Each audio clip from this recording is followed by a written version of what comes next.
Here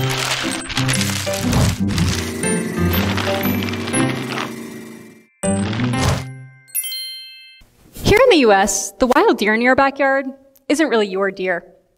It belongs to the public and falls under the jurisdiction of your state wildlife agency. But in South Africa, with certain permits and adequate fencing, the impala in your backyard can be your impala. And you can hunt it for meat or a trophy, you can breed it, sell it, basically do whatever you'd like with it. This is how in South Africa and Southern African countries, wildlife conservation became a profitable industry, a profitable land use. By giving private landowners and communities the rights to use wildlife in ways that make them money, wildlife became something worth investing in and worth having on the land.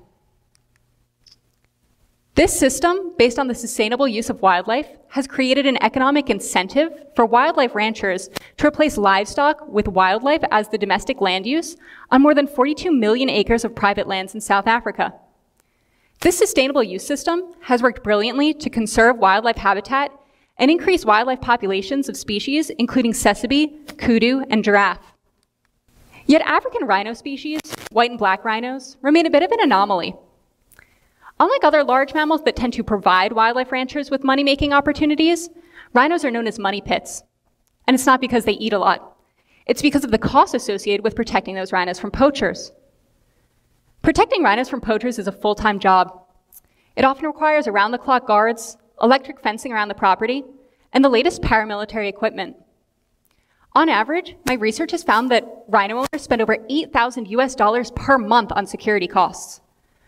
Other species don't require these expenses, but the constant threat of poaching makes rhinos an exception. In fact, 85% of rhino owners I surveyed said that the costs they spend on their rhinos always or almost always exceed the revenues those rhinos generate. You can imagine that this is bad news when we're operating in a system where wildlife conservation on private lands depends on generating those profits for the rhino owners. Oftentimes, when the costs of these rhinos constantly outweigh the benefits, wildlife ranchers will stop conserving rhinos on their land. I'm sure many of you have heard of potential poaching reduction strategies that have been tried. Strategies like injecting the horn with poison and dyes, celebrity campaigns to reduce demand for horn in Asia, and increasing anti-poaching efforts with more and more sophisticated technologies. But each of these have actually largely been ineffective. Poison and dyes doesn't actually spread through the entire horn. Demand that has been around for thousands of years cannot easily be eliminated in the short term.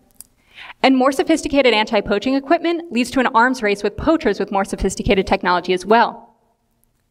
This is why I conducted my research with rhino owners and other wildlife ranchers. I wanted to understand what they thought were the best solutions because they're the ones facing these poaching challenges on a daily basis. And what I found is that most wildlife ranchers, particularly those who own rhinos, is that they're strong proponents of legalizing the global trade in rhino horn. The global trade in rhino horn has been banned since the late 1970s, when an increase in poaching prompted international action in the form of a trade ban. Yet poaching has persisted despite the ban, and a black market with inflated prices has flourished. Many rhino owners argue that by eliminating the ban, thus legalizing the global trade in rhino horn, black market prices will drop and poaching will be reduced as a result. But perhaps even more importantly, many rhino owners believe that by legalizing the global trade in rhino horn, they themselves will finally have a valuable revenue stream coming from their rhinos, and that'll provide them with income to go towards those expensive security costs. The idea is simple. Most rhino owners already dehorn their rhinos to make them less appealing to poachers. They tranquilize the animal and use a chainsaw to cut off the horn, which is made of keratin, the same material as your fingernails, so it grows back each year. The animal then recovers and goes on its way until the next time it needs a trim. The hope is that by limiting the amount of horn found on each rhino, poachers won't bother to poach that animal. Although I can tell you, even that little nub that's still left is usually still worth plenty to poachers. Currently, rhino owners can't do anything with that chunk of horn that they cut off. It gets put in storage where it has no value to the rhino owner. However, if the global rhino horn trade were legalized, rhino owners could sell that chunk of horn for a sizable profit. Rhino horn is currently estimated to be worth $1,800 per ounce. That's more valuable than gold. Now, granted, those are black market prices, but even adjusted for a legal price, that's a lot of value. You can see how the scales would now be tipped. Currently, those security costs vastly outweigh the values that rhinos bring to the table. However, if horn trade were legalized, revenues from those horn sales could defray and likely surpass those security costs. This is why 94% of rhino owners I surveyed said that they strongly agreed that legalizing the global rhino horn trade would benefit rhino owners.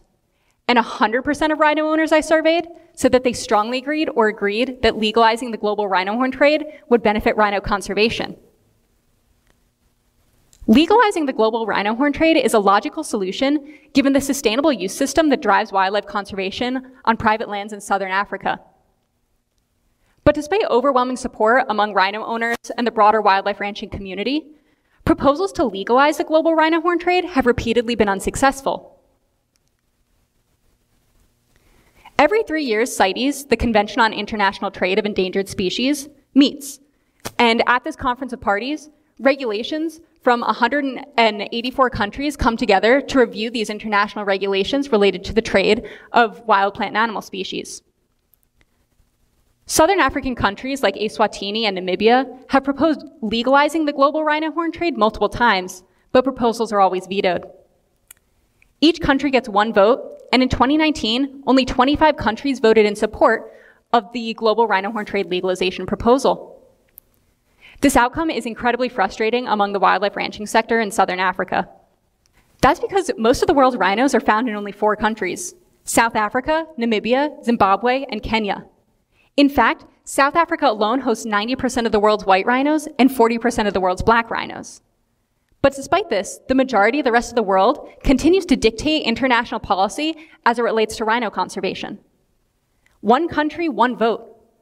Regardless of whether or not you even have rhinos in your country, regardless of whether or not your personal resources are spent to protect the rhinos on your lands.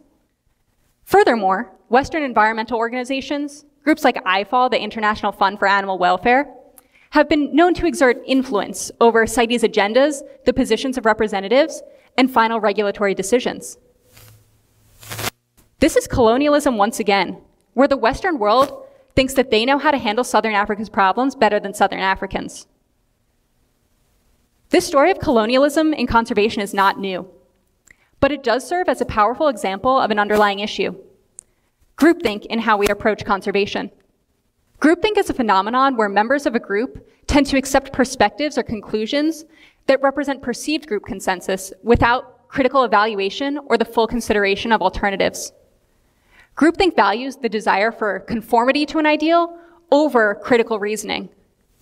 In this case, the desire to adhere to Western conservation ideals that frown upon the commoditization of wildlife overpowers the consideration of alternatives that are ecologically and economically sound.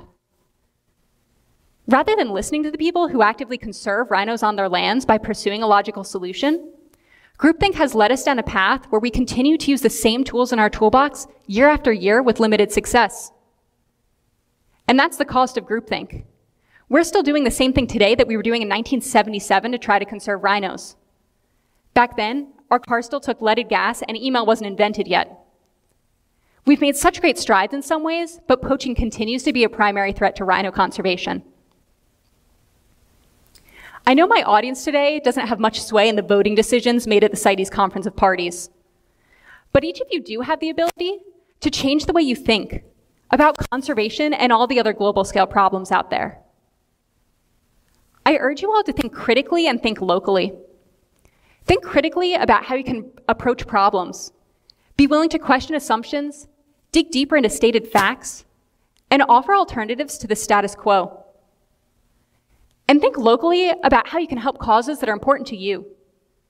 Choosing to donate time and money to organizations that are local to an issue often have greater on-the-ground impacts than national or international efforts.